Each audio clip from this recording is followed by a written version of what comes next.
এই নিউজগুলো যখন সামনে আসে তখন স্বাভাবিকভাবে জনমনে নানান প্রশ্ন আসে যে আসলে দিল্লি না ঢাকা এই যে স্লোগান, সেই স্লোগানে কি মিনিংস আছে? দিল্লি এবং ঢাকা, দিল্লি প্লাস ঢাকা বিষয়টা এরকমই। আজকে দুইটা বিষয় যেটা আমাদের নজরে এসেছে বা গণমাধ্যমের বরাতে আসছে যে খুবই গুরুত্বপূর্ণ যে ভারতে আমাদের সম্মানিত বিচারক যারা আছেন তাদের মধ্যে ৫০ জন বিচারক ভারতে প্রশিক্ষণ যাচ্ছেন, মানে সেখানে তারা প্রশিক্ষণ নেবেন।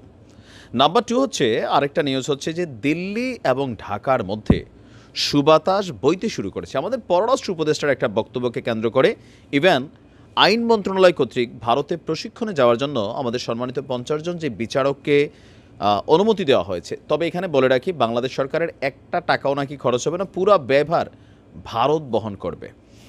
তো দেখি এইগুলো দ্বারা, তবে আমার মনে হয় যে দ্বিতীয় যে ইস্যুটা, মানে ভারতে প্রশিক্ষণে যাচ্ছেন ৫০ জন বিচারক, এটা নিয়ে সম্ভবত আবারও সমালোচনার মুখে। আমি 100% শিওর যে পিনাকি দাদা বা যারা আছেন তারা কিন্তু আপনার ডক্টর আসিফ নজরুল ইসলামকে নিয়ে আবারও সমালোচনা করতে পারেন। ভারতের ভূপালে অবস্থিত ন্যাশনাল জুডিশিয়াল একাডেমি এবং স্টেট জুডিশিয়াল একাডেমিতে প্রশিক্ষণের জন্য অধস্তন আদালতের, মানে নিম্ন আদালতের ৫০ জন বিচার বিভাগীয় কর্মকর্তাদের অনুমতি দেওয়া হয়েছে। তো এটা সুপ্রিম কোর্টের পরামর্শের প্রেক্ষিতে এই অনুমতি দিয়েছে আইন মন্ত্রণালয়, যেটা আমাদের আসিফ স্যারের অধীনে আছে।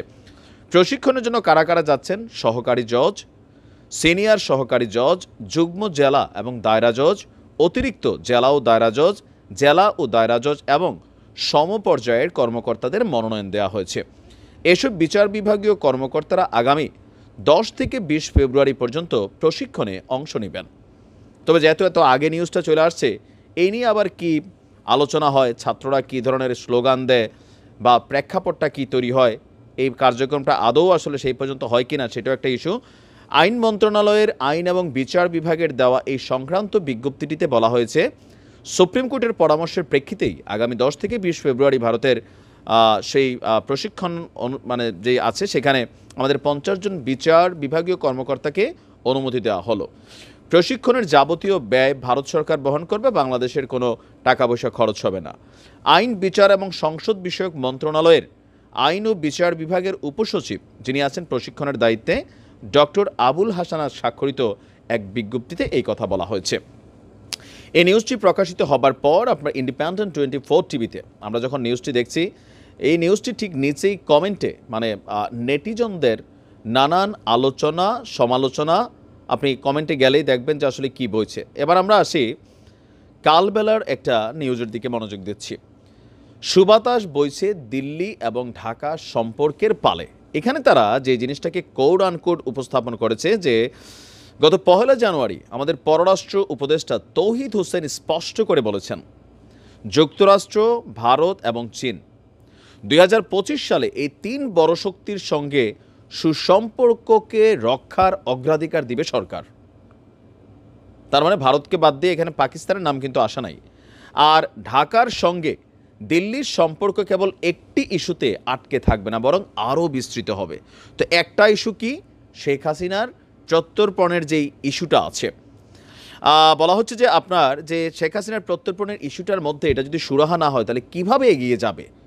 তো তিনি বলছেন যে অবশ্যই এটি একটু ইস্যু, আমাদের মধ্যে আরও কিন্তু অনেক দ্বিপাক্ষীয় ইস্যু আছে। আমি মনে করি, মানে তিনি মনে করেন বা সরকার মনে করে, দুই পক্ষ যুগপৎভাবে সম্পর্ক এগিয়ে নেবে। পারস্পরিক স্বার্থগত অনেক ইস্যু রয়েছে, একে একে আমরা এসব ইস্যু নিয়ে কাজ করব। কারণ শেখ হাসিনার প্রত্যর্পণ ইস্যুতে ভারত কিন্তু কোনো রকম মন্তব্য করছে না, এটা আমাদের উপদেষ্টা তিনি বলছেন। তিনি বলছেন যে কাজেই শেখ হাসিনার একক ইস্যুতে আমাদের সম্পর্ক আটকে থাকবে না, আর প্রত্যর্পণের অনুরোধে ভারত সাড়া দেবে বলে বাংলাদেশ এখনও আশাবাদী। যদি ভারত থেকে কোনো জবাব না আসে তাহলে একটি নির্দিষ্ট সময় পরে দেশটিকে স্মরণ করিয়ে দেওয়া যেতে পারে যে হ্যালো, আমরা একটা চিঠি দিয়েছিলাম, আপনারা কি খেয়াল আছে, এরকম একটা ওয়ার্নিং বা রিমাইন্ডিং হয়তো সরকারের পক্ষ থেকে করবে। তো এখন আমাদের মানে মোটা দাগে যেটা বাস্তবতা, যে ভারত এবং বাংলাদেশের মধ্যে রাজনৈতিক অস্থিরতা বাদ দিলে একটা দেশ কিন্তু আরেকটা দেশের উপর নির্ভরশীল। তাদের নিরাপত্তা আমাদের উপর নির্ভরশীল, আমাদের নিরাপত্তা কিন্তু তাদের উপর নির্ভরশীল। তবে আমাদের বৈষম্যবিরোধী প্ল্যাটফর্ম থেকে প্রতিনিয়ত যেভাবে ফেনা ওঠে ভারতের বিরুদ্ধে, আর এই সরকার যেটা এই মুহূর্তে ছাত্রদের কর্তৃক নিয়োগপ্রাপ্ত হিসেবে ডক্টর মোহাম্মদ ইউনূস দাবি করেন, তো তাদের এই সিদ্ধান্তগুলো কোথাও না কোথাও তো কিছুটা সাংঘর্ষিক অবস্থানে আছে।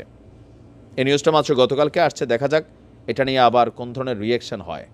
তবে রিয়েকশন যাই হোক, ভারতের বিরুদ্ধে ক্ষমতায় যেই বসে, আপনি জামাত বলেন, বিএনপি বলেন, অ্যাকশনে কেউই যাবে না, এটাই স্বাভাবিক। ভালো থাকুন।